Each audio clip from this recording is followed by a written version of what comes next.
Ang bahay, hindi parang instant noodles yan, na basta ready na, okay na.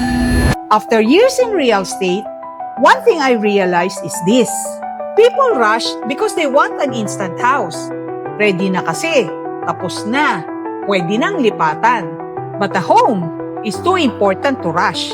Kasi ang bahay, huwag matagalan yan. You're choosing where your family will live for years, maybe decades, or panghabang buhay pa. Minsan, matagal ka nang naghahanap ng finished house, pero wala ka pa rin talagang makita na sakto sa gusto mo. Lalo ka lang napapatagal. Kung sana nagpagawa ka na during that time, di makatapos na rin sana yung bahay mo ngayon. And honestly, many finished houses are more expensive at magpaparenovate ka pa. That's why, customized homes makes more sense.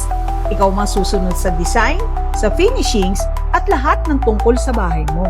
6 months ka lang maghihintay versus habang buhay mong tinitiis ang ayaw mo sa sarili mong bahay.